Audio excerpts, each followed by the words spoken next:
In this tutorial, I'll show you how to use OCO orders and breakout strategies with NinjaTrader. By the end, you'll have an OCO breakout setup with a buy stop above and Order a sell filled. stop below the current price, tied to an ATM strategy, so only one order fills and the other cancels automatically when the breakout occurs. First, open a chart or a basic entry window. Keep this window in focus, because all actions will happen directly from here using ChartTrader or the basic entry panel. Next, activate OCO. Right-click inside the chart or the basic entry window and select OCO order. Look to the top right of the panel for the green OC indicator. That confirms OCO is active.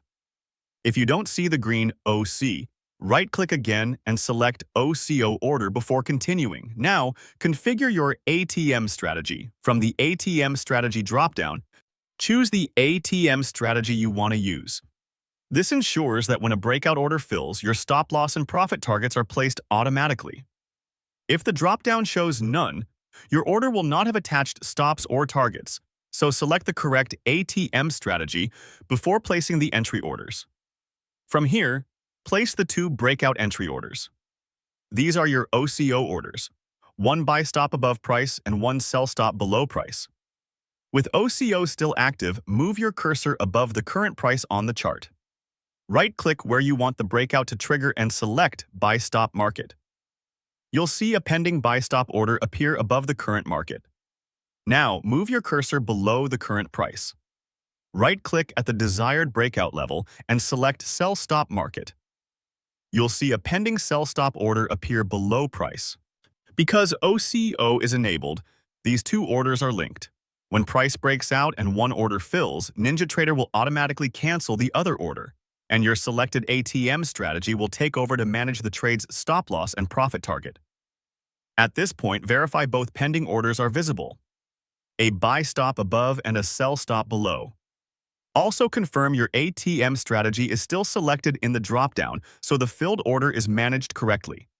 This pairing is the core of an OCO breakout strategy in NinjaTrader. Once that's done, disable OCO. This is a critical step to prevent your future orders from being linked unintentionally. Right-click in the window again and deselect OCO order. The green OC indicator in the top right should disappear. Take a second to confirm it is off. With OCO disabled, any new orders you place later will behave normally and won't link to the existing breakout pair. Your OCO breakout setup with NinjaTrader is now complete and working. Order rejected. The buy stop and sell stop are in place. Only one will fill on a breakout, the other will be canceled automatically, and your ATM strategy will manage the position once it's live. For more step-by-step tutorials like this, subscribe and check out the other guides available on the channel.